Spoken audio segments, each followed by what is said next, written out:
जी कैफेट आज के लेक्चर का आगाज करते हैं। Lecture number 64।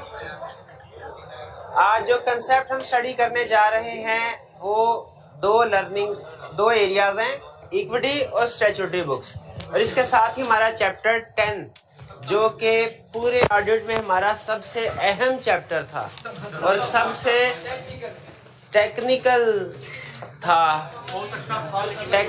हो सकता था, लेकिन आपने डेली बेसिस के ऊपर उसको रिवाइज करके याद कर लिया होगा। अब टेक्निकल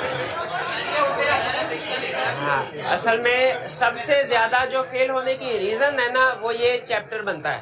स्टूडेंट के फेल होने की जो सबसे बड़ी रीजन बनता है वो ये चैप्टर है। तो इस चैप्टर में आपने प्रोसीजर्स को अच्छे तरीके से याद भी कर लिया होगा और ये भी सीख लिया होगा कि केस स्टडी में जब वो हमें स्पेसिफिक इंफॉर्मेशन दे तो उसकी स्पेसिफिक इंफॉर्मेशन के लिहाज से मिक्स प्रोसीजर्स हमने बताने होते हैं। यानी जो उसने क्वेश्चन में हमें इंफॉर्मेशन दी है, एक एरिया के बारे में या दो के बारे में या तीन एरियाज के बारे में, हमने उनको डिस्कस करना होता है। अगर आपने ये क्वेश्चन हैंडल कर लिए तो इसका मतलब यह है कि आप आसानी के साथ अब अगर अलहदा से क्वेश्चन आए सब्सटेंटिव पोजीशन का वो भी हैंडल कर सकते हैं, और अगर वो दूसरे टॉपिक्स के साथ मिलाए वो भी हैंडल कर सकते हैं। दूसरे किन किन टॉपिक्स के साथ मिला सकता है? ऑडिट रिपोर्ट के साथ,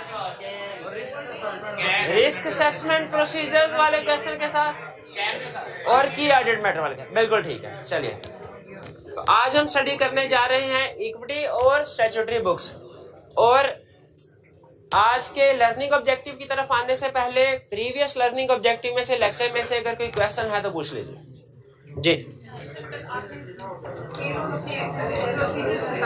इसको बंद कर दें। जी,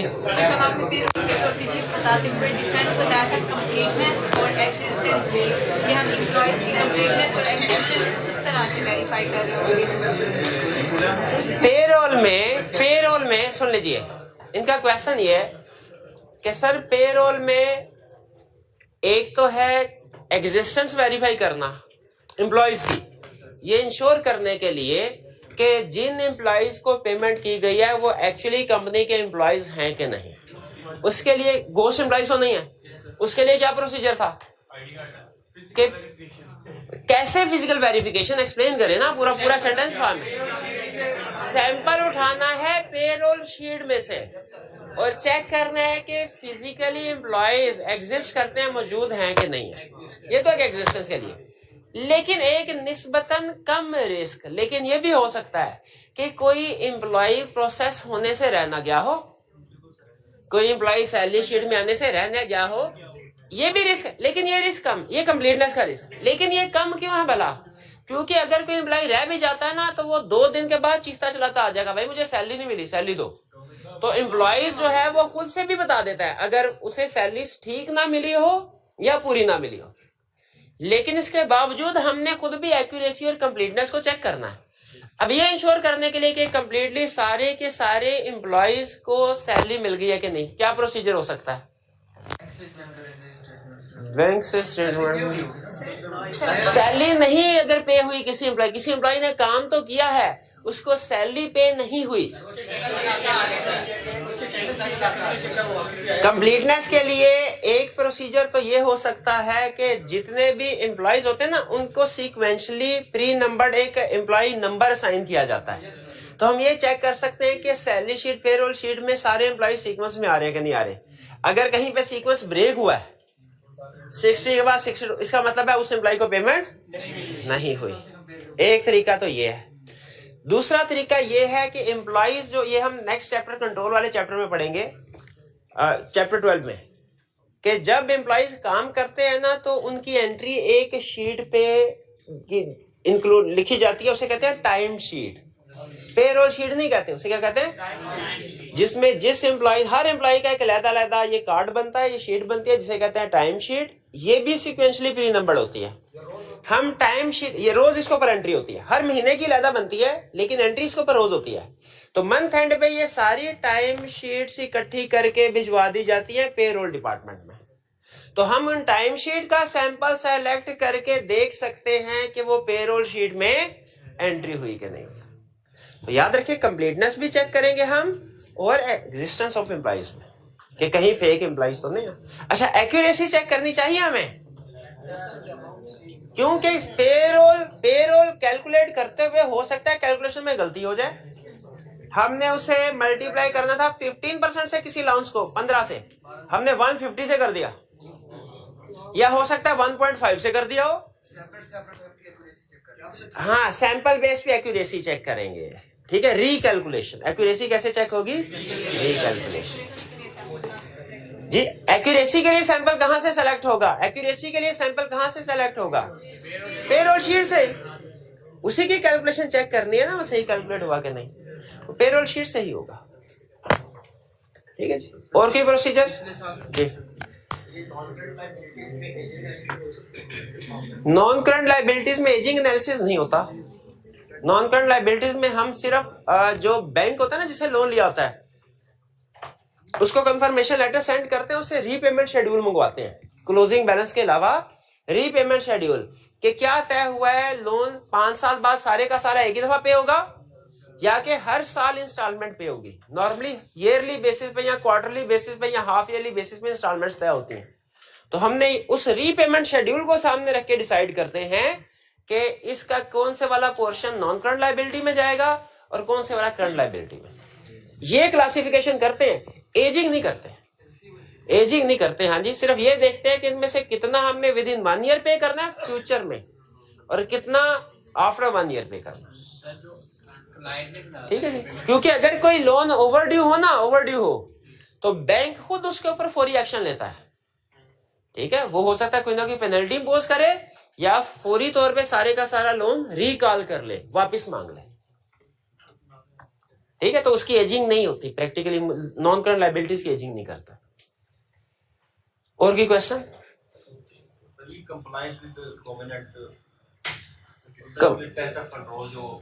हाँ बिल्कुल। अच्छा, असल में नॉन करंट अगर आप देखें ना, थोड़ा सोचें, हर एरिया में कोई ना कोई नॉर्मली ऐसी डॉक्यूमेंट होती है जो सबसे अहम होती है, और ज्यादातर प्रोसीजर उस एरिया के डॉक्यूमेंट के गिर घूमते हैं। नॉन करंट लायबिलिटी में जो सबसे अहम डॉक्यूमेंट कौन सी है? लोन एग्रीमेंट, जो बैंक के साथ हुआ है, जिसे हम डेट एग्रीमेंट या डेट कोविनेंट भी कहते हैं। उसमें कुछ कंडीशंस हैं जो बैंक इंपोज करता है कि आपके कम से कम एसेट्स इतने होने चाहिए, करंट रेशो मिनिमम इतनी होनी चाहिए, वगैरह वगैरह। तो हमने ये चेक करना है कि बैंक ने जो कंडीशन इंपोज की गई हैं लोन एग्रीमेंट में, जो कंडीशन उसने इंपोज किया है, वो पूरी हो रही है कि नहीं हो रही। अगर पूरी नहीं, जैसे बैंक ने फर्स्ट कीजिए एक कंडीशन लगाई थी कि जब तक मेरा इंटरेस्ट पे नहीं होगा ना, आप डिविडेंड नहीं पे करेंगे अपने मेंबर्स को, और हमें पता चला मेंबर्स को डिविडेंड पे कर दिया उसने, ये वायलेशन हुई। तो हमने ये देखना है इस वायलेशन का इंपैक्ट क्या है, क्योंकि जहां लोन एग्रीमेंट में बैंक ये लिखता है ना कि ये कंडीशंस हैं जो आपने माननी है, वहां पे ये भी लिखता है अगर ना मानी तो क्या होगा। तो फिर अगर कोई कंडीशन ब्रीच की, वायलेशन की, तो फिर हमने देखा एग्रीमेंट में क्या लिखा हुआ है, ये देखना है हमने कि ब्रीच पे क्या होगा, और जो ब्रीच पे लिखा हुआ होगा उसकी प्रोविजन रिकॉर्ड हुई है कि नहीं। और नॉर्मली ब्रीच में 2 चीजें लिखी होती हैं, या तो छोटी ब्रीच हो, छोटी मोटी तो पेनल्टी देके बड़ी ब्रीच हो तो लोन रिपे जी। और कोई क्वेश्चन? जी बिल्कुल। देखिए वो डिपेंड करता है लोन में लिखा क्या हुआ है। अगर लोन में लिखा हुआ है कि हम पैसे भी सारे वापस लेंगे और आपको पेनल्टी भी इंपोज करेंगे, तो फिर दोनों चीजें इंश्योर करनी है। हाँ जी बिल्कुल। बल्कि एक केस स्टडी थी, वो पता नहीं कैफ की थी या सीफैप की थी, उसमें से कहा बैंक से लोन लिया, कंडीशन की वायलेशन की है, तो बैंक ने इमीडिएटली रिकॉल कर लिया, लेकिन क्लाइंट ने उसको करंट लायबिलिटी में क्लासिफाई नहीं किया। बताइए क्या इंपैक्ट होगा रिपोर्ट में? मिसस्टेटमेंट है, बिल्कुल। इफेक्ट मटेरियल है तो क्वालिफाइड, परवेसिव है तो एडवर्स। और याद रखिए, अगर वो लोन एग्रीमेंट की ब्रीच का आपको केस स्टडी में बताए ना, साइलेंट भी रहे, तो आपने दोनों ऑप्शन डिस्कस करनी है। अगर सिर्फ के अगर इसमें प्रोविजन वायलेशन पे प्रोविजन थी, पेनल्टी थी, तो उसकी प्रोविजन रिकॉर्ड करेंगे, और अगर रीपे करना था इमीडिएटली तो सारे का सारा करंट लायबिलिटी में रिक्लासिफाई करवाएंगे।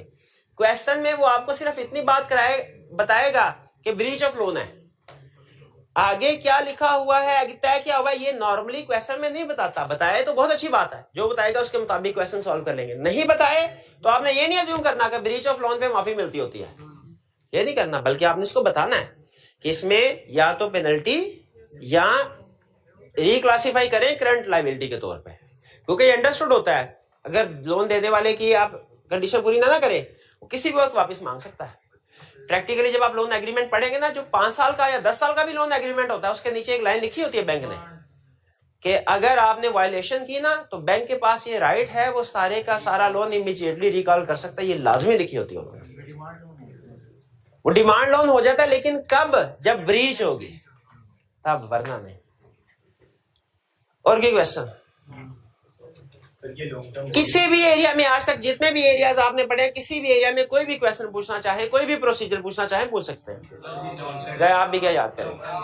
कल पढ़ के आएंगे। कल ये ऑफर नहीं है, ये ऑफर महदूद मुद्दत के लिए है जी। है जो हमने मिनट से करनी है बोर्ड ये भी लिखे कि चेक रेलिवेंट स्टैट्यूटरी रिक्वायरमेंट, ये भी समझ आ गया। आगे एग्जांपल में वो कह रहे हैं charges have been registered, charges की बात कर रहे हैं। चार्जेस, हाँ, वो नॉन करंट लायबिलिटीज में ये कह रहा है, नॉन करंट लायबिलिटीज में ये कह रहा है कि बोर्ड ऑफ डायरेक्टर्स की अप्रूवल लेंगे नए लोन के लिए। भाई कह रहे हैं समझ आ गई बात। फिर कह रहे हैं स्टैट्यूटरी रिक्वायरमेंट्स अगर उस लोन से रिलेटेड कोई है वो भी पूरी करनी, हमने देखना पूरी हुई, वो भी समझ आ गई। लेकिन फिर आगे एग्जांपल दे रहा है स्टैट्यूटरी रिक्वायरमेंट के, चार्जेस हैव बीन रजिस्टर्ड। ये क्या चीज है? आपने कंपनी लॉ में शायद ये पढ़ा होगा कि जब कभी किसी से लोन लेते हैं ना, जब कोई कंपनी किसी से लोन लेती है तो कमीशन के रिकॉर्ड के पास रजिस्ट्रेशन करो, कमीशन रजिस्ट्रार के पास रजिस्ट्रेशन करवानी होती है उस लोन की। वो मॉर्गेज भी हो सकता है, चार्जेस भी हो सकते हैं, प्लेज भी हो सकता है। वो आपको एग्जाम था वो वाला, वो हाँ ठीक है। लेकिन प्रैक्टिकली याद रखे, किसी भी कंपनी ने, जब कोई भी कंपनी किसी बैंक से लोन लेती है ना, तो जो एग्रीमेंट होता है उस कंपनी का बैंक के दरमियान में, वो कमीशन एससीसीपी के रिकॉर्ड में उसकी एंट्री करवानी होती है। उसे कहते हैं रजिस्ट्रेशन ऑफ चार्ज, ठीक है, क्योंकि कंपनी के ऊपर एससीसीपी की रिक्वायरमेंट सप्लाई होती है ना। टीमिंग एंड लेडिंग का मतलब होता है एक से पैसे लेके दूसरे को अदा करना। टीमिंग एंड लेडिंग ये एक तरह का फ्रॉड है जो कैशियर करता है। क्या एक तो फ्रॉड है, आपको पता है बिजनेस के अंदर हर बंदा फ्रॉड कर सकता है। इन्वेंट्री वाला क्या फ्रॉड करता है? इन्वेंट्री को चोरी करके मार्केट में बेचता रहता है, और या अगर कंपनी के कंट्रोल्स वीक है यहाँ तो किसी को पता ही नहीं चलेगा क्योंकि मंथली स्टॉक काउंट नहीं हो रहा होगा, या अगर स्टॉक काउंट हो रहा है तो वो खुद ही कर रहा होगा, वो ये कहेगा स्टॉक पूरा है, ठीक है। कैशियर क्या फ्रॉड करता है भला? मिस्टर ए ने आके पैसे दिए, उसे अपनी जेब में डाल दिया। मिस्टर बी ने पैसे दिए, उसे बी की बजाय ए के अकाउंट में रिकॉर्ड कर दिया ताकि ए का बैलेंस पूरा हो। सी ने पैसे दिए बी के अकाउंट। यह है टीमिंग एंड लेडिंग। ये बैंक्स में नॉर्मली कैशियर ये फ्रॉड करते हैं ज्यादातर, ठीक है, इसे कहते हैं टीमिंग एंड एक में। और इसमें लेकिन इस बंदे के ऊपर, इस बंदे ना फिर दो काम करने होते हैं जो फ्रॉड कर रहा है। एक, उसने अपने पास रिकॉर्ड रखना होता है मैंने किसके पैसे निकाले और किसके पैसे जो है ना दूसरे के अकाउंट में डाले। कहीं ऐसा ना हो सी के पैसे बी में डाल दे, अगले ही दिन सी पैसे लेने को लाने के लिए आ जाए, तो फिर उसे पता, वो सी का अकाउंट देखता है ना, तो सी को ये नहीं कहता आपके अकाउंट में पैसे नहीं है, बल्कि क्या कहता है सर ठहर जाए। बी के अकाउंट से रिवर्सल एंट्री डालेगा सी में, सी को पेमेंट कर देगा क्योंकि सी को तो पता है मैंने कितने पैसे जमा करवाए हैं, और बाद में डी के पैसे फिर बी के अकाउंट में डाल देगा। एक इसे ये काम करना, दूसरा काम पता है क्या करना पड़ता है? कभी छुट्टी नहीं करनी पड़ती। और ये बंदा टीमिंग एंड लेडिंग करने वाला उसी दिन पकड़ा जाता है जिस दिन छुट्टी करता है, क्योंकि उसकी जगह पे जो दूसरा बंदा आएगा वो डी के अकाउंट से पैसे निकल के बी में डाले हैं, डी आएगा पैसे, वो क्या कहेगा ऐसा ही नहीं है, डी कहेगा भाई कल तो जमा करवा के गया हूं, ये देखो डिपॉजिट स्लिप, उधर शोर मचेगा, इन्वेस्टिगेशन होगी, पकड़ा जाएगा।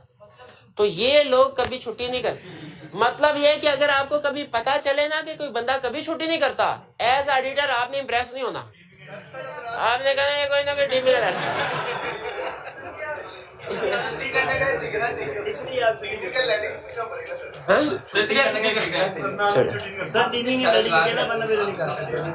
जी। और कोई क्वेश्चन? टीमिंग एंड लेडिंग की टर्म क्लियर हो गई?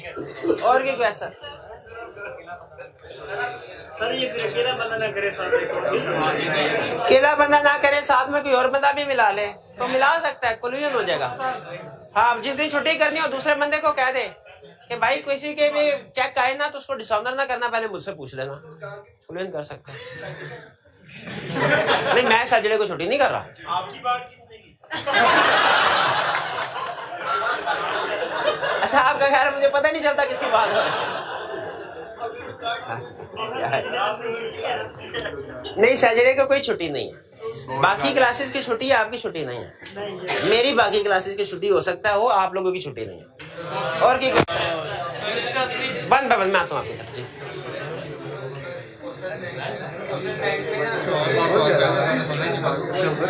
भाई उसकी बात सुनने दे, कलप रहा है वो, उसकी सुन ले उससे।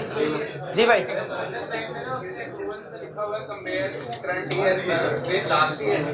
दूसरा प्रोसीजर फिर बताया हुआ है कि एनालिटिकल प्रोसीजर परफॉर्म करें। हाँ, क्वेश्चन बैंक में उन्होंने कहा कि कह रहे हैं सर क्वेश्चन बैंक में एक सोल्यूशन में एक जगह पे उसने ये लिखा हुआ है, दो प्रोसीजर है एक्रूवल्स के। एक प्रोसीजर है इस साल की एक्रूवल्स को पिछले साल की एक्रूवल्स के साथ कंपेयर किया जाए, ये तो हमने भी पढ़ा ना, ये तो हम हर asset liability accrual prepayment का करते हैं। दूसरा प्रोसीजर उसने लिखा हुआ परफॉर्म एनालिटिकल प्रोसीजर, आगे उसने एक्सप्लेन नहीं किया एनालिटिकल प्रोसीजर में करना क्या है। वो क्या एग्जांपल है? उसको लास्ट एक एग्जांपल में भी, तो क्या ये दोनों चीजें एक ही नहीं है? ये दोनों चीजें एक ही है, ये दोनों चीजें एक ही है। याद रखें, पिछले साल के साथ कंपेयर करना ये भी एनालिटिकल प्रोसीजर है, पिछले साल के साथ कंपेयर। लेकिन एनालिटिकल प्रोसीजर में और भी एग्जांपल आ सकते हैं, जैसे आप उसको बिल्कुल लोन के साथ उसका इंटरेस्ट है, अगर उसको लोन के साथ रिलेट कर सकते हैं। सैलरीज अगर एक्सपेंस की आउटस्टैंडिंग है तो उसको मंथ वाइज कंपेयर कर सकते हैं, कितनी अमाउंट होती है, रीजनेबल है कि नहीं है। ठीक है, तो कंपेयर करना पिछले साल के साथ ये एनालिटिकल प्रोसीजर है, लेकिन एनालिटिकल प्रोसीजर में इसके अलावा भी एग्जांपल्स पॉसिबल हैं। अब वो जो आपने एग्जांपल पढ़ी है दूसरे एनालिटिकल प्रोसीजर, अगर तो उसने एक्सप्लेन किया है और वो कोई और एग्जांपल ऐड कर रहा है, कंपैरिजन की नहीं कर रहा। फॉर एग्जांपल वो कह रहा है कि किसी दूसरी लाइन आइटम के साथ रिलेशनशिप देखो, इसका बनता है कि नहीं बनता, रीजनेबल है कि नहीं, कैलकुलेट करके देखो लोन की अमाउंट के साथ, तो फिर शायद वो एनालिटिकल प्रोसीजर दूसरा पॉइंट हो जाएगा, 2 पॉइंट हो जाएंगे, दोनों डिफरेंट होंगे। ठीक है, वरना मेरे ख्याल में ये एक ही एनालिटिकल, अगर सिर्फ उसने एनालिटिकल प्रोसीजर लिखा है तो ये ऊपर वाली जो थी कंपेयर करना मंथ वाइज, ये भी एनालिटिकल प्रोसीजर होता है। खारी ये बिल्कुल यही, मेरे ख्याल में ये लिखना चाहिए परफॉर्म एनालिटिकल प्रोसीजर, और आगे एक्सप्लेन कर देना चाहिए कि उसमें क्या कह रहा है, कि compare this year balance with last year balance. और अगर मजीद कोई एनालिटिकल प्रोसीजर है, जैसे पेरोल में आपको पता है हम 2 एनालिटिकल प्रोसीजर परफॉर्म करते हैं पेरोल एक्सपेंस में, एक इस साल का एक्सपेंस, बल्कि 3 करते हैं। पहला एनालिटिकल प्रोसीजर इस साल का एक्सपेंस पिछले साल के साथ कंपेयर किया, दूसरा एनालिटिकल प्रोसीजर इस मंथ का पिछले मंथ के साथ कंपेयर किया, और तीसरा रिलेशनशिप के एक मंथ का बैलेंस उठाया और उसमें जॉइनर्स और लीवर्स का इफेक्ट डाल के देखा कि टोटल अमाउंट रीजनेबल है कि नहीं, यानी क्लाइंट की जो रिकॉर्डेड अमाउंट है उसके बराबर है कि नहीं। इसमें जो पहले वाले 2 एनालिटिकल प्रोसीजर है ना, जो कंपैरिजन वाले हैं, उनको ऑडिट में हम कहते हैं ये रिस्क असेसमेंट प्रोसीजर है, और जो रीजनेबलनेस वाला है ना, जिसमें जॉइनर और लीवर्स का इफेक्ट है, उनको कहते हैं सब्सटेंटिव प्रोसीजर। आपको याद है, 2 कंसेप्ट से आपको लिंक करवाता हूं। रिस्क असेसमेंट प्रोसीजर्स में आपने एग्जांपल्स पढ़ी थी रिस्क असेसमेंट, उसमें एनालिटिकल प्रोसीजर था, हाँ, सब्सटेंटिव प्रोसीजर की एग्जांपल पढ़ी, उनमें भी तो इसका मतलब है एनालिटिकल प्रोसीजर है, रिस्क असेसमेंट भी हो सकते हैं, सब्सटेंटिव भी। जब आप कंपैरिजन करते हैं ना, वो भी एनालिटिकल प्रोसीजर है, लेकिन एज रिस्क असेसमेंट। और जब आप रीजनेबलनेस रिलेशनशिप्स बना के उसकी रीजनेबल अमाउंट को चेक करते हैं क्लाइंट की रिकॉर्डेड अमाउंट के साथ, वो सब्सटेंटिव प्रोसीजर। और इसी तरह ये तो ये लिंक हुआ कंसेप्ट, एक और कंसेप्ट इंटरिम ऑडिट और फाइनल ऑडिट के प्रोसीजर में, एक था प्रिलिमिनरी एनालिटिकल प्रोसीजर, एक था फाइनल एनालिटिकल प्रोसीजर। ये जो कंपैरिजन होते हैं यानी रिस्क असेसमेंट प्रोसीजर, ये प्रिलिमिनरी होते हैं, ये पहले होते हैं, और जो सब्सटेंटिव प्रोसीजर्स है वो बाद में होते हैं। तो ये जो रीजनेबलनेस है ये फाइनल एनालिटिकल प्रोसीजर है, और जो कंपैरिजन है वो प्रिलिमिनरी एनालिटिकल प्रोसीजर है। दोनों कंपैरिजन भी एनालिटिकल प्रोसीजर है, और रिलेशनशिप बना के रीजनेबलनेस चेक करना किसी फिगर की, ये भी एनालिटिकल प्रोसीजर है। लेकिन कंपैरिजन को हम क्या कहते हैं?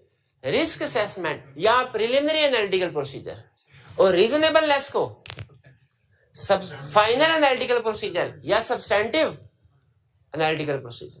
कंपैरिजन को सब्सटेंटिव में लिखा हुआ है, सब कंपैरिजन को सब्सटेंटिव, कंपैरिजन को सब्सटेंटिव में ऊपर एनालिटिकल में डाल दे, उसने लिखा हुआ है सब्सटेंटिव, हेडिंग देके लिखा हुआ है चैप्टर सब्सटेंटिव है ना। अच्छा हाँ चैप्टर, अच्छा सुन ले, चैप्टर सब्सटेंटिव तो एनालिटिकल प्रोसीजर सब्सटेंटिव भी तो होते हैं, लेकिन चूंकि उसी एरिया के होते हैं प्रोसीजर इसलिए। और आपको मजे की बात बताऊं, अगर आप इसको थोड़ा एक्सपर्ट लेवल पे पहुंच जाएंगे ना तो आपको लगा, हाँ अभी नहीं पहुंचे कोई बात नहीं, तो आपको पता चलेगा चैप्टर सब्सटेंटिव प्रोसीजर है, इसमें कुछ रिस्क असेसमेंट भी है। जैसे कुछ जगहों पे आपने नोट किया होगा, इंक्वायर करें, डिस्कस करें, ठीक है, तो ये नॉर्मली रिस्क असेसमेंट होता है, इंक्वायर करना, ऑब्जर्व करना, और एनालिटिकल प्रोसीजर कंपैरिजन आपका। और कुछ इंटरनल कंट्रोल्स के भी प्रोसीजर हैं, जैसे अभी था क्या इन्वेंटरी ने अभी इन्होंने कहा था टेस्ट करे कंट्रोल्स को, अभी क्या क्वेश्चन पूछा था, इंस्ट्रक्शंस को रिव्यू करना, और था test controls over scientist documentation, याद है? डेवलपमेंट कॉस्ट में, इंटेंजिबल्स में था नहीं एक कि जो साइंटिस्ट तजर्बे करते हैं वो अब तजर्बों के आउटकम्स अपने पास नोट करते जाते हैं, इसको इससे मिलाओ धमाका होता है, इसको इससे मिलाओ इसका कलर चेंज हो जाता है, इस हाँ वो सारे नोट्स वो बड़े अहम होते हैं, काम के होते हैं, उनको हमने सिक्योर करके रखना है, धमाके नहीं। जो साइंटिस्ट के नोट्स थे। और अभी हाँ कंट्रोल, अभी ये बात याद आ गया मुझे, डेट एग्रीमेंट जो था, लोन एग्रीमेंट, इसकी कंप्लायंस नहीं देखती, कंप्लायंस किस चीज की होती है? क्या क्लाइंट का इंटरनल कंट्रोल सिस्टम कंप्लायंस। तो इन शॉर्ट ये जो सब्सटेंटिव प्रोसीजर का चैप्टर है ना, इसमें 95% सब्सटेंटिव प्रोसीजर ही है, लेकिन 5% रिस्क असेसमेंट और टेस्ट ऑफ कंट्रोल भी है। वो किस लिए? क्योंकि वो उस एरिया से रिलेट कर, इसलिए उसने डाल दिया। आपने बिल्कुल ठीक माइंड आउट किया, शाबाश। और की क्वेश्चन? जी जी, एक मिनट मेरे भाई, एक मिनट मेरे भाई। जी जी पूछिए, क्या पूछना चाहती हैं आप? पूछना।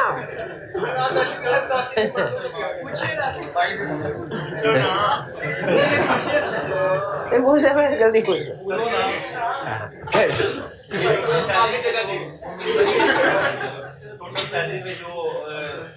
परफॉर्म हो रहा है एनालिटिकल प्रोसीजर सर, उसके नीचे वो सर वो इंडिविजुअल बेस पे सैंपल बेस पे कर रहा है, वो इंडिविजुअल की सारी एक ग्रॉस पे और डिडक्शन रीकैलकुलेशन कर रहा है सर। ये दोनों में वो एनालिटिकल प्रोसीजर नहीं नहीं, ये एनालिटिकल प्रोसीजर नहीं है। देखिए सैलरी शीट है ना, सैलरी शीट, उसके अंदर 150 एम्प्लॉइज होंगे, हर एक की सैलरी कैलकुलेट होगी, और फाइनल सैलरी उसको पे कर देते हैं और उससे साइन ले लेते हैं, भाई इधर साइन कर देगा वसूल पाया।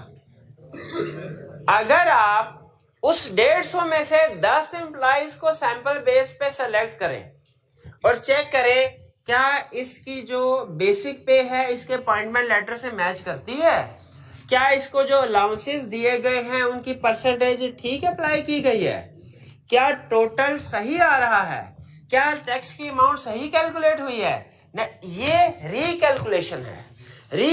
याद रखें, सैंपल बेस पे जो भी प्रोसीजर परफॉर्म करेंगे वो कभी एनालिटिकल प्रोसीजर नहीं होगा, वो हमेशा टेस्ट ऑफ डिटेल होगा, वो रीकैलकुलेशन होगी। वो सैंपल बेस पे जो भी एनालिटिकल प्रोसीजर परफॉर्म ही टोटल फिगर पे किया जाता है।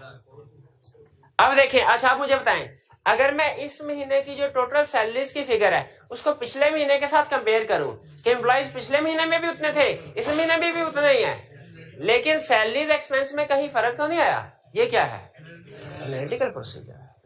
तो रिकैलकुलेशन अलग प्रोसीजर है, एनालिटिकल अलग प्रोसीजर है। ठीक है, जब कभी सैंपल बेस सैंपल सेलेक्ट करेंगे, जिस प्रोसीजर में आपने सैंपल सेलेक्ट किया वो कभी एनालिटिकल प्रोसीजर नहीं हो सकता। एनालिटिकल प्रोसीजर होता है टोटल फिगर के ऊपर, कॉस्ट करना वो भी एनालिटिकल प्रोसीजर नहीं है।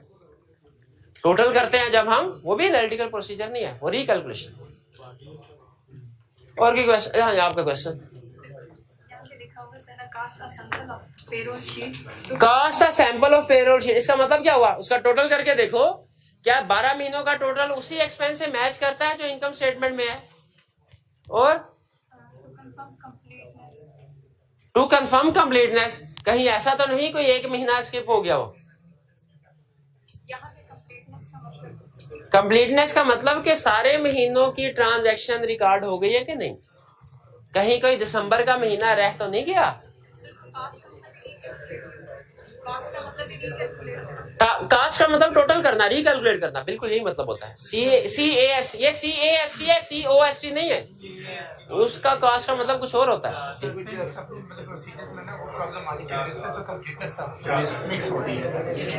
इन प्रोसीजर में एग्जिस्टेंस और कंप्लीटनेस मिक्स हो रही है। अब एक मिनट ठहरे, वो कह रहे हैं सर सब्सटेंटिव प्रोसीजर तो हमें समझ आ रहे हैं, हम याद भी कर रहे हैं, लेकिन एग्जिस्टेंस और कंप्लीटनेस के प्रोसीजर मिक्स हो रहे हैं। क्या किसी ऐसे एरिया के प्रोसीजर मिक्स हो रहे हैं जिसमें उसने असर्शन खुद से बताई हैं कि जिसमें उसने खुद से असर्शन नहीं बताई? जनरल वो तो करना ही नहीं है। नहीं, मैंने आपको ये बताया, आपने साइंसदान नहीं बनना, ये मैंने कहा कि नहीं कहा? आपको ये बात मैंने, बहुत अहम बात जो है सब्सटेंटिव प्रोसीजर में, जिसके ऊपर बिला वजह आपकी एफर्ट जाया होती रहेगी अगर आपने ना समझी तो। क्या ये बात मैंने बताई कि नहीं आपको? क्या बात? कि जिन एरियाज में उसने असर्शंस दी हैं, हमने उन्हीं एरिया में असर्शन याद करनी है।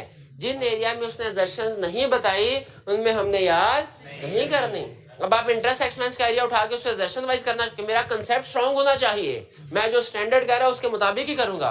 अपनी जिंदगी को अजाब ना लगे, 2 मिनट का एरिया नहीं है, उसको आप अपने असर्शन वाइज अगर कन्वर्ट करने की कोशिश करें 2 घंटे लग जाएंगे, फिर फंसे रहेंगे, इसमें क्या होना, इसमें क्या होना। तो जिंदगी अपनी भी आसान करें, मेरी भी। जो बुक में जिस एरिया में दर्शन दी हुई हैं वो याद करें, और जिसमें दर्शन नहीं दी हुई याद। डेटर्स की कंप्लीटनेस का प्रोसीजर क्या है? वो याद नहीं है, छोटे छोटे यही होता है, परंपरा है, इसी तरह करता है। पेरोल शीट्स को फाइनेंशियल स्टेटमेंट के साथ सर, वो अपने सॉफ्टवेयर को जो काम कर रहे हैं उनके डायरेक्टली लिंक लगा होगा फाइनेंशियल स्टेटमेंट में, तो आ रही डायरेक्टली लिंक है। हाँ जी, वो कह रहे हैं कि सर, वो कह रहे हैं कि सैलरी शीट का टोटल करके देखो वही टोटल अकाउंट्स में जा रहा है कि नहीं जा रहा। तो प्रैक्टिकली तो वो एक्सेल शीट्स या सॉफ्टवेयर बनेंगे, उनका लिंक लगा होगा भाई, उसी में प्रॉब्लम होती है। अब मैं आपको 2-3 छोटे से फ्रॉड बताता हूँ। क्लाइंट ने एक शेड्यूल दिया, फ्रॉड नहीं कहना चाहिए, बस क्लाइंट की चालाकियां। नहीं, सारे क्लाइंट फ्रॉडी नहीं थे, मैं एग्जांपल ही आपको उन क्लाइंट्स के देता हूं जो फ्रॉडी है। हाँ, मैं जैसा बंदा वैसे एग्जांपल देनी चाहिए ना। तो अच्छा सुने, क्लाइंट से कहा सर अपने बैंक अकाउंट्स की लिस्ट दीजिए। क्लाइंट ने कहा नो प्रॉब्लम, बैंक्स की लिस्ट दी, हमने टोटल मैच किया, बैलेंस शीट के साथ मैच कर रहा था। फिर उसके बाद बैंक्स में से सैंपल बेस पे कुछ को सेलेक्ट किया, कंफर्मेशन लेटर सेंड कर दिया। बाद में याद आया कि एक प्रोसीजर होता है कास्ट, CAST कास्ट करो, इसको टोटल करके तो देखे। हालांकि क्लाइंट ने एक्सेल से प्रिंट निकाल लिया, टोटल किया, टोटल मैच ही नहीं हुआ। क्लाइंट के पास पहुंच गए, सर ये टोटल मैच ही नहीं होता। हालांकि टोटल बैलेंस शीट के साथ मैच हो रहा था, लेकिन जो 10 अकाउंट का टोटल किया वो टोटल नीचे वाले के साथ मैच नहीं हो रहा था। तो क्लाइंट ने कहा सर ये मेरे पास तो यही आ रहा है। उसको देखा तो पता चला उसने एक्सेल में 2 रोज जो थी वो हाइड की हुई थी। अगर आपने एक्सेल पे काम किया तो आपको पता होगा, रोज हाइड हो जाए ना, टोटल में ऐड हो जाता है, वो नजर नहीं आती इन्फॉर्मेशन। हमने कहा अच्छा असल बैंक तो तुमने छुपाए हुए थे, तुमने क्या सोचा था, हमने ये प्रोसीजर नहीं पढ़ा, वक्त CAST कास्ट वाला पढ़ा हुआ है। और सुने, पेरोल के ऊपर क्या किया उसने, बेसिक एक्सेल के ऊपर कैलकुलेशन कर रहा था, बेसिक पे आगे अलाउंस। और आपको पता है एक्सेल में अगर एक दफा फार्मूला फिट करके कॉपी पेस्ट कर दे ना, एक्सेल ने उसी के मुताबिक काम करना है। तो हाउस रेंट अलाउंस था 15% बेसिक पे का। उसने फार्मूला लगाया था हाउस बेसिक पे, इसका 15% हाउस रेंट अलाउंस, कैलकुलेशन हो रही थी। हालांकि सारा काम एक्सेल पे हुआ था, क्या हमें रिकैलकुलेट करना चाहिए था? क्लाइंट ने प्रिंट करके दिया मैं शीट, रिकैलकुलेट करना चाहिए था, रिकैलकुलेट करना चाहिए था। हमने रिकैलकुलेट किया, गलती निकली क्या? बाकी सारे की कैलकुलेशन 15% के साथ जो उसकी अपनी थी ना सैलरी, उसमें उसने फार्मूला चेंज कर लिया था, 50% कर दिया। तो अगर आप वैसे देखते रहे ना तो आपको लगेगा एक दो का चेक कर लिया, बाकी सारा भी ऐसे ही फार्मूला लगा होगा। लेकिन याद रखे बाज़ औक़ात फार्मूला भी लोग चेंज कर देते हैं। ये आईटी वाले चैप्टर में हम स्टडी करेंगे। मुझे बताए क्या कंप्यूटर कभी झूठ बोलता है? बोलता है। अगर उसके प्रोग्राम में इंस्ट्रक्शंस फीड कर दी जाए, बुलवाया जाता है, शाबाश, ठीक है। नहीं बुलवाया जाए तो वह फिर झूठ ही बोलता है, झूठ ही बोलता है। चलिए हर बात। अच्छा, आज के प्रोसीजर की तरफ से दो प्रोसीजर।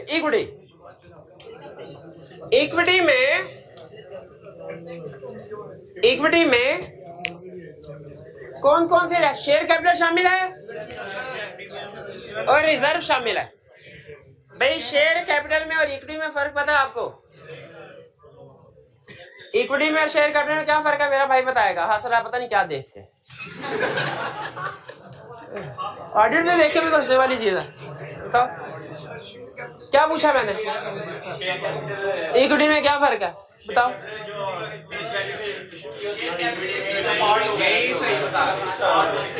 शेयर कैपिटल में, इक्विटी में दो चीजें शामिल हैं, शेयर कैपिटल और रिजर्व। एग्जाम में अगर कहे रिजर्व के प्रोसीजर बताओ, रिजर्व क्या बताएंगे? कहे शेयर कैपिटल के बताओ, शेयर कैपिटल के बताएंगे। कहे इक्विटी के बताओ, ये फर्क है। अब एग्जाम में उसने कहा शेयर कैपिटल के प्रोसीजर बताओ, हमने कहा नो प्रॉब्लम। जो बैलेंस शीट में शेयर कैपिटल आ रहा है उसे ऑथराइज्ड शेयर कैपिटल क्लास के साथ कंपेयर करो जो मेमोरेंडम में होती है। ला याद है company law? Authorised share capital memorandum association के साथ कंपेयर करो। ऑथराइज्ड इश्यूड शेयर कैपिटल को रजिस्टर ऑफ शेयर होल्डर के साथ कंपेयर करो। इनवाइस के साथ। कैपिटल की कौन सी इनवाइस बनती है? अच्छा, ऑथराइज्ड शेयर कैपिटल, हाँ बिल्कुल। तो देखिए शेयर कैपिटल में दो तरह के शेयर कैपिटल, एक ऑथराइज्ड एक इशूड। ऑथराइज्ड को किसके साथ कंपेयर करना है? मेमोरेंडम। इशूड को।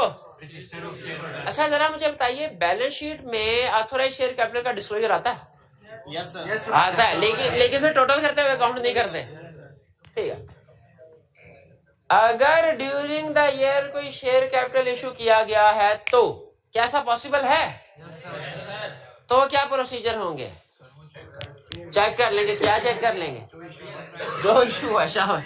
इंस्पेक्ट करेंगे minutes of meeting for authorisation. इतने बड़े बड़े कंपनी ला के एक्सपर्ट बैठे हैं, तो मुझे बताइए कि ये ऑथराइजेशन किसकी? डायरेक्टर्स की होगी, शेयर होल्डर्स की? डायरेक्टर्स की। इशू शेयर कैपिटल बढ़ाना हो तो डायरेक्टर्स के, ऑथोराइज बढ़ाना हो मेंबर्स की, स्पेशल है, ठीक है।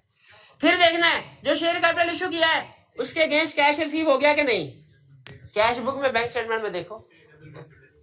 फिर देखो प्रोस्पेक्टस भी इशू किया कि नहीं किया। आपको तो लीगल रिक्वायरमेंट है शेयर कैपिटल इशू करो तो प्रोस्पेक्टस या रिलेटेड बाज़ का रिक्वायरमेंट। कुछ केसेस में प्रोस्पेक्टस इशू नहीं भी किया जाता तो उसमें कुछ और रिक्वायरमेंट्स होती है फाइलिंग की, वो पूरी होगी कि नहीं। रिकैलकुलेट करें प्रीमियम या डिस्काउंट ऑन इशू। आपको पता है discount on issue of shares क्या होता है? Premium on issue of shares 10 रुपए पार वैल्यू है, 12 का ये शेयर इशू किया, 8 का किया। अभी जरा देखिएगा, 10 रुपए का शेयर 12 का इशू किया, एंट्री बताएं।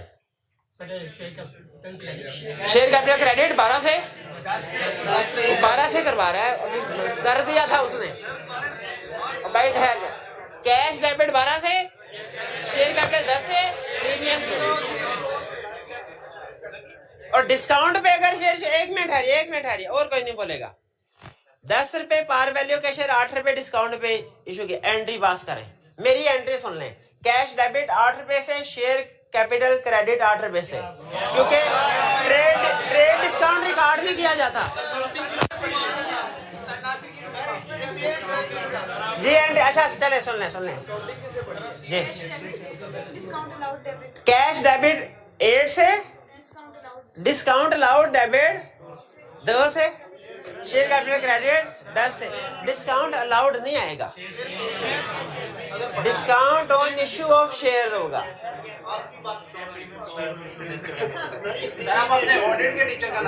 रिकैलकुलेट प्रीमियम और डिस्काउंट ऑन इश्यू कर देंगे।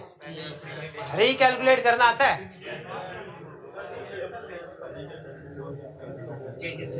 रिजर्व्स, रिजर्व आपको पता है 2 तरह के रिजर्व होते हैं, कैपिटल रिजर्व, शाबाश। दोनों में बेसिक डिफरेंस क्या है? 2 अरफी बात करनी है, लंबी चौड़ी नहीं। बेसिक डिफरेंस क्या है और कोई नहीं बोले, बताएं।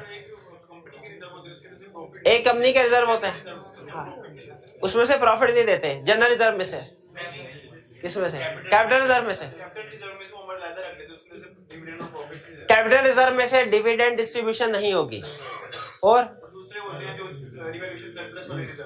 दूसरे जो रिवैल्यूएशन सरप्लस वाले रिजर्व होते हैं उसमें से डिविडेंड डिस्ट्रीब्यूट हो सकता है। रिजर्व 2 तरह के होते हैं, एक कैपिटल रिजर्व, एक जनरल या रेवेन्यू रिजर्व। जनरल या रेवेन्यू रिजर्व डिविडेंड के तौर पे डिस्ट्रीब्यूट हो सकते हैं, कैपिटल रिजर्व नहीं होते डिस्ट्रीब्यूट। यही चीज हमने देखनी है। अच्छा आप देखें, रिजर्व में देखें, सबसे पहले कह रहा है लिस्ट लें और एग्री करें। रिजर्व भी कई तरह के होते हैं ना, कैपिटल रिजर्व, रेवेन्यू रिजर्व, उसके अंदर भी एक्यूमुलेटेड प्रॉफिट और पता नहीं 2-3 और भी रिजर्व होते हैं, रिटेन्ड अर्निंग जो भी है। ऑब्टेन शेड्यूल ऑफ मूवमेंट, इसका क्या मतलब है? हाँ, रिजर्व कहां से इंक्रीज हुए और किधर यूटिलाइज हुए? जनरल रिजर्व यूटिलाइज होंगे डिविडेंड की पेमेंट में नॉर्मली, और कैपिटल रिजर्व के अपने एक पर्पस होते हैं अलग। हाँ, शेयर को परचेज करने के लिए। बिल्कुल। चेक सेपरेट क्लासिफिकेशन ऑफ, हाँ ये कह रहा है रेवेन्यू और कैपिटल रिजर्व देखो सेपरेट क्लासिफाई हुए क्या नहीं हुए, इकट्ठा तो नहीं कर दिया। फिजिकली जाके कहाँ नजर आएगा ये? और रिजर्व कौन सा फिजिकल इशू है? और बंदे भी इसी के पास आते हैं मुझे लगता है। मेरे पास तो कभी नहीं आए ना, मेरे पास कभी रेवेन्यू रिजर्व आया ना कभी मेरा कैपिटल रिजर्व आया। Inspect authorisation of all movement, हाँ ये अहम चीज है। रिजर्व चूंकि इंपॉर्टेंट फिगर है, इसमें जितनी भी मूवमेंट हो, यानी अगर डिविडेंड के तौर पे डिस्ट्रीब्यूट करना है या किसी भी और पर्पस के लिए यूटिलाइज करना है, डायरेक्टर्स की अप्रूवल की जरूरत है। पॉइंट सेकंड में तो नहीं हुआ, इसमें हमने शेड्यूल देखा था मूवमेंट का, उसकी अप्रूवल नहीं देखी थी। यहाँ पे अप्रूवल देख रहे हैं। ना वही कह रहा है कि मूवमेंट अप्रूवल के बगैर नहीं होती, एग्रीड। लेकिन मूवमेंट देख लेने का ये मतलब थोड़ी है कि अप्रूवल भी होगी। अब अगर मैं आपसे ये कहूं कि फिक्स एसेट्स में एडिशन और डिस्पोजल डायरेक्टर की अप्रूवल के बगैर नहीं होनी चाहिए, तो क्या इसका ये मतलब है जो भी एडिशन डिस्पोजल होगा अप्रूवल के साथ हुआ होगा? यही हमने देखना। तो एडिशन और डिस्पोजल अलग लिस्ट ले रहे हैं, यहाँ पे वो लिस्ट ले रहे हैं एडिशन डिस्पोजल की डिटेल ले रहे हैं, और यहाँ पे उनकी अप्रूवल चेक कर रहे हैं और देख रहे हैं लीगल रिक्वायरमेंट्स पूरी होगी कि नहीं होगी। ठीक है, कुछ रिजर्व के लिए लीगल रिक्वायरमेंट्स, जैसे एक बड़ी लीगल रिक्वायरमेंट क्या है? कैपिटल रिजर्व को डिविडेंड के तौर पे डिस्ट्रीब्यूट नहीं करना, रेवेन्यू रिजर्व को करना। हम देखें कहीं कैपिटल रिजर्व को डिविडेंड के तौर पे, और आपको शायद हैरानगी हो कुछ कंपनीज ये काम करती हैं, कैपिटल रिजर्व को डिविडेंड के तौर पे डिस्ट्रीब्यूट कर देती हैं। अगर क्वेश्चन में कह दे कि रिजर्व के सब्सटेंटिव प्रोसीजर बताओ, सिर्फ ये वाले प्रोसीजर बताएंगे या डिविडेंड डिस्ट्रीब्यूशन के भी?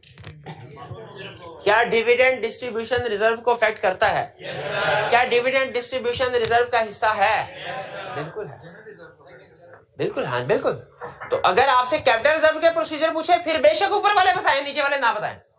लेकिन अगर जनरल रिजर्व के प्रोसीजर पूछे या सिंपल रिजर्व के प्रोसीजर पूछे तो फिर डिविडेंड के बारे में बताइए। अच्छा, क्लास में सबसे ज्यादा एक्सपर्ट कंपनी लॉ का कौन है?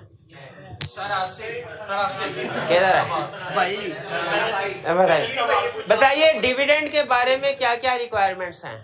पहले उसकी अप्रूवल किसने करनी है? डायरेक्टर्स। AGM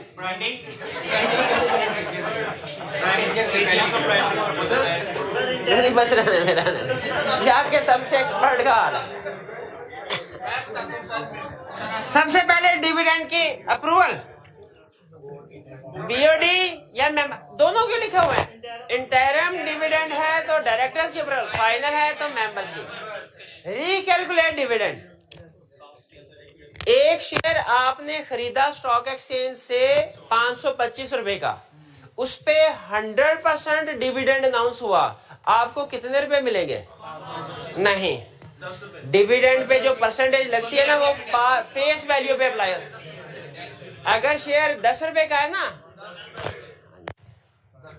वो बाज़-औक़ात ना स्टॉक एक्सचेंज की कुछ साइट्स फेसबुक ग्रुप है ना, उनके ऊपर आप जाए ना तो वो जो नया इन्वेस्टर है वो ये सवाल पूछ रहा होता है बड़ा हैरान होके, मैंने शेयर खरीद 10 रुपए का शेयर 400 में खरीदा, कंपनी ने डिविडेंड अनाउंस किया 100% बोनस 100% कैश डिविडेंड, और मुझे मिले सिर्फ 10 रुपए या 400 मिलने चाहिए थे।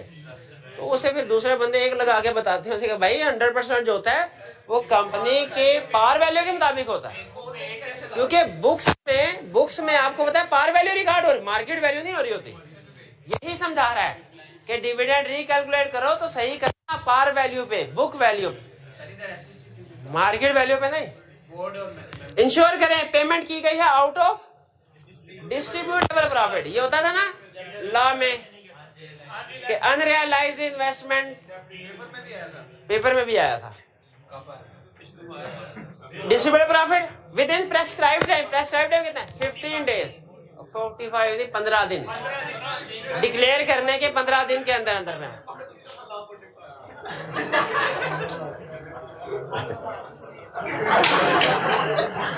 डिविडेंड पे देखना है टैक्स की और ज़कात की डिडक्शन होगी कि नहीं होगी।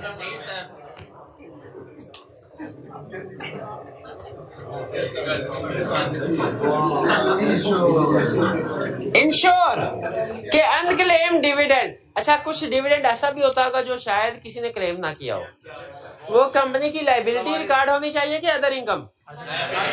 लायबिलिटी 10 साल के लिए, वो पुराना कंसेप्ट है, आपसे वैसे निकलना। डिविडेंड के प्रोसीजर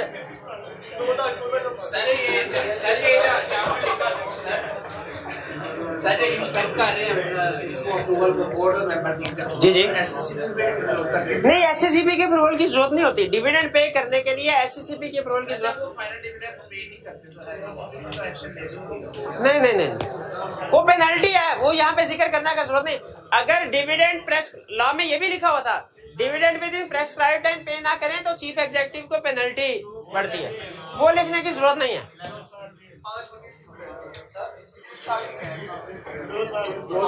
स्टैट्यूटरी बुक्स कौन सी होती हैं?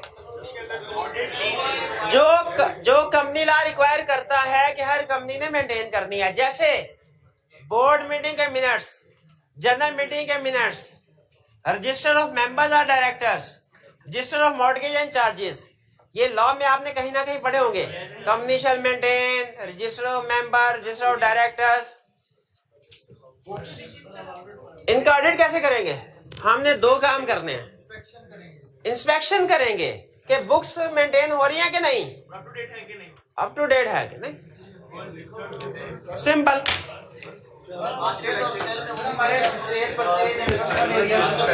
सेल परचेज का एरिया भाई करवा दिया, खुदा का खौफ कर, निंजा प्रो से करवा दिया था।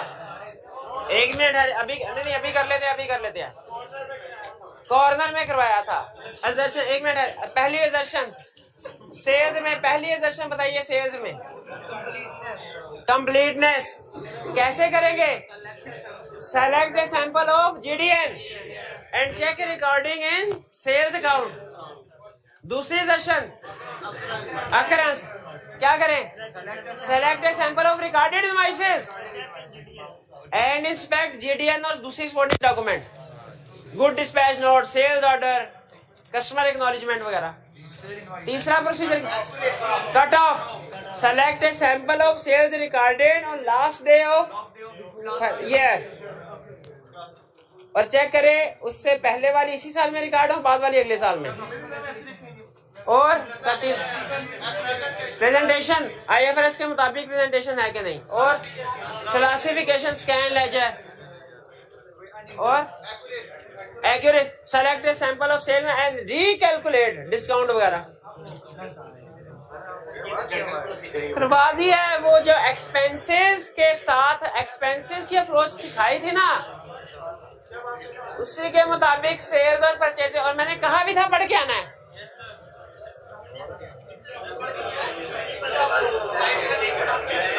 नहीं पढ़ा? अच्छा आप सुनिए,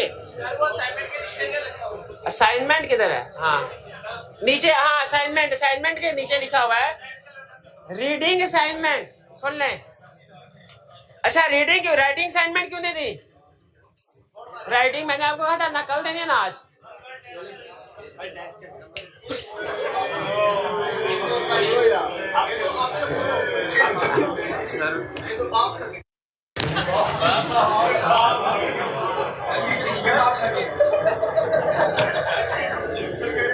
रीडिंग असाइनमेंट, राइटिंग नहीं है, रीडिंग है। चैप्टर 11 ये तो अभी हमने पढ़ा ही नहीं है, या शायद पढ़ लिया है। हाँ आपको याद है? हम कुछ एडवांस में भी कंसेप्ट डिस्कस करते रहे। टेस्ट ऑफ कंट्रोल का नहीं है, रिस्क असेसमेंट का है।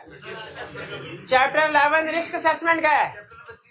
चैप्टर 11 रिस्क असेसमेंट का है। इसके दो हिस्से हैं case study point of view से। इसमें आई कैप 90% केस स्टडी पूछता है। चैप्टर 11 रिस्क असेसमेंट का है, इसमें आई कैप 90% केस स्टडी पूछता है।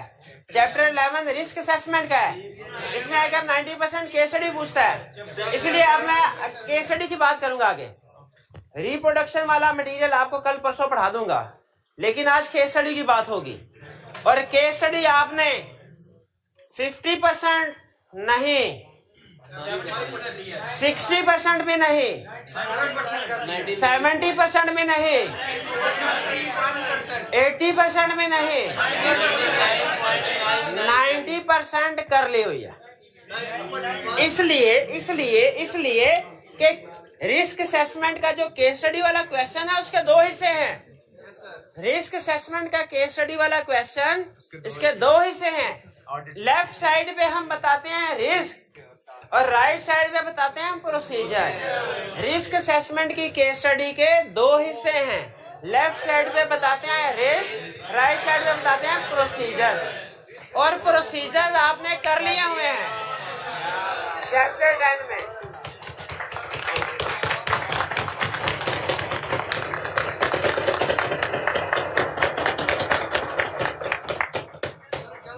ये 3 देशद्रोही बैठे हैं। जब सारे खुश हो रहे थे ये हैरान हो रहे थे। कई बार इनके खिलाफ स्टिंग ऑपरेशन होगा।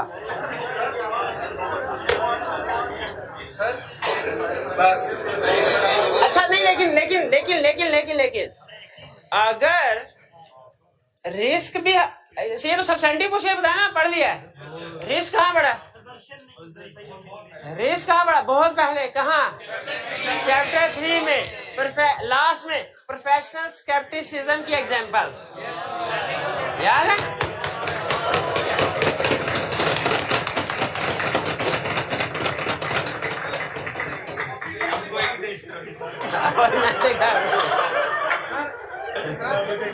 केपीएमजी की कॉल आई थी, ऑडिट नहीं रही।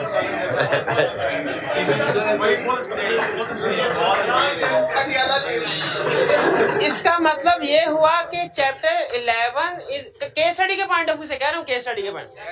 Chapter 11 is equal to chapter 3 plus chapter 10।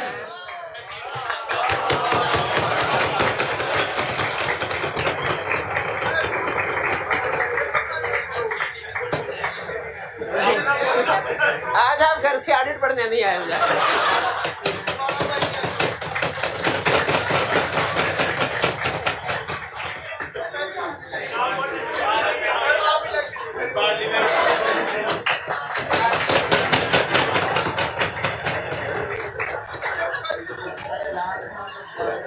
तो फिर मुझे बताइए, अगर चैप्टर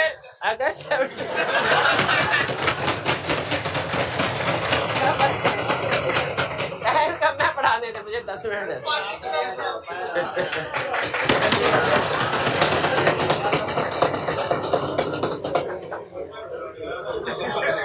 या मैंने आपकी तरफ देखना भी नहीं कहा। अगर चैप्टर 11 चैप्टर 3 प्लस चैप्टर 10 है तो मैंने ये क्यों कहा 90%, 100% क्यों नहीं कह दिया?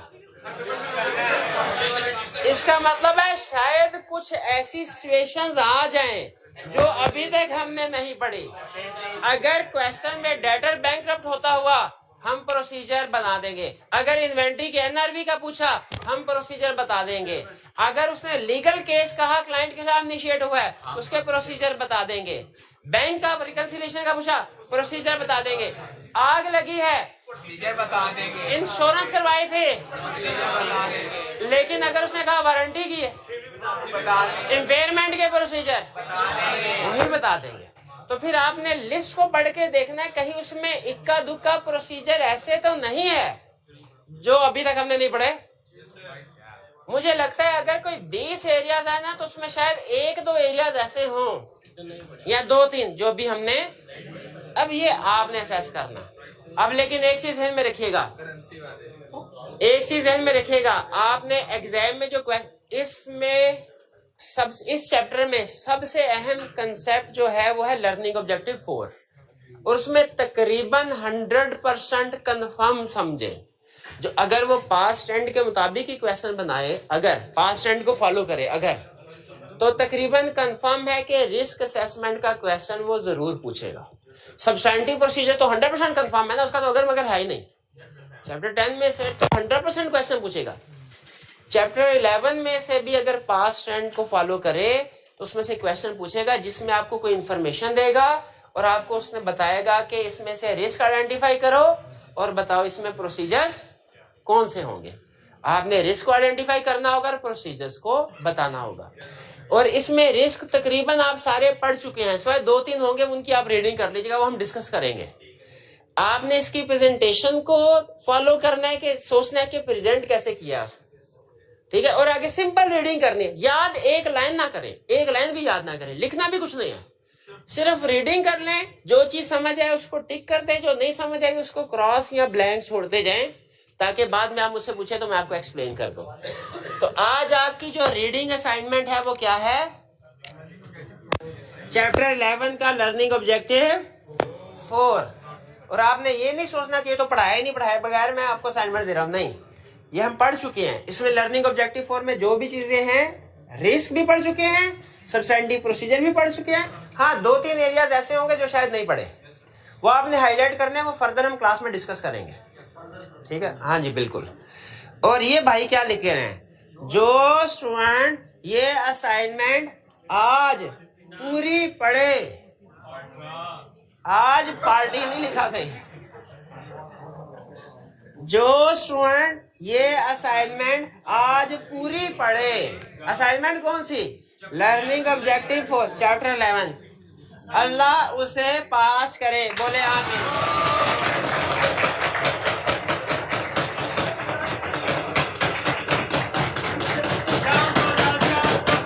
और ये ऑफर आज, अच्छा आज से मुराद क्या है कि आपने जिस वक्त ये लेक्चर लिया है उसके 24 घंटे के अंदर, उसके 24 घंटे के अंदर, यानी कल सुबह भी कर सकते हैं। और ये ऑनलाइन वाले स्टूडेंट भी जिस दिन भी, अब सारे बोले, ये ऑनलाइन में जो स्टूडेंट बैठा है इसने जिस दिन भी ये लेक्चर कंप्लीट किया, अगर उसके 24 घंटे के अंदर अंदर ये असाइनमेंट कर लेता है, अल्लाह उससे पास करे, आमीन। और ये खुसूसी दुआ आपके लिए, आपके लिए, आपके लिए, आपके लिए, आपके लिए,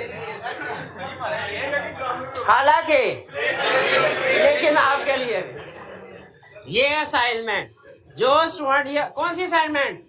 लर्निंग ऑब्जेक्टिव 4 चैप्टर 11 का, ये रीड करना है, रीड कर।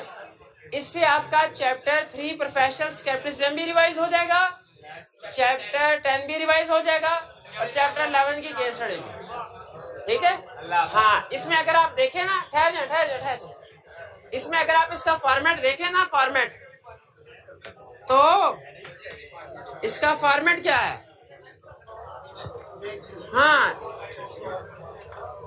लेफ्ट साइड पे कह रहा है इंफॉर्मेशन गिवन इन क्वेश्चन, यानी ये वो इंफॉर्मेशन होगी जो क्वेश्चन में मौजूद होगी, और राइट साइड पे लिखा है रिस्क एंड एक्सप्लेनेशन, ये वो है जो आपने लिखनी होगी, और उसके आगे की ऑडिट प्रोसीजर्स, ये वो है जो आपने लिखना। यानी पहला कॉलम आपको एग्जाम में क्वेश्चन में मिलेगा ये वाली इंफॉर्मेशन, और सेकंड और थर्ड कॉलम आपने खुद से लिखना होगा। ठीक है, जैसे कहते ना, अक्लमंद को इशारा काफी है, ये लेफ्ट साइड पे पहला कॉलम है इशारा, जो आपको क्वेश्चन में देगा, और वो काफी होना चाहिए आपके लिए कि आप इस इशारे के बेस पे उसके आगे रिस्क और प्रोसीजर लिख सकें। ये इशारा है और इससे आगे रिस्क और प्रोसीजर दोनों। ठीक है, फॉर्मेट भी देखना है और इसको रीड भी करना है। ठीक है, हाँ, ये सारे सब्सटेंटिव प्रोसीजर ही होंगे तकरीबन, कुछ दो तीन नहीं होंगे। और इसका भाई पढ़ के देख कितने सफ़े हैं ये, 1 2 3 4, सिर्फ रीड करना है। ज्यादा से ज्यादा सवा घंटा लगेगा, ठीक है, 15 मिनट ऊंच नीच हो सकती है भाई, आपकी मर्जी है। आगे जिस भी सब्जेक्ट का टेस्ट है, जो भी असाइनमेंट है, आप जो हमने हुसूसी इज्तिमाई दुआ की है वो अब से शुरू होती है, उसका वक्त शुरू होता है अब से। चलिए जी, 24 घंटे का टाइम। आज का लेक्चर यहाँ पे खत्म करते हैं। अल्लाह हाफिज।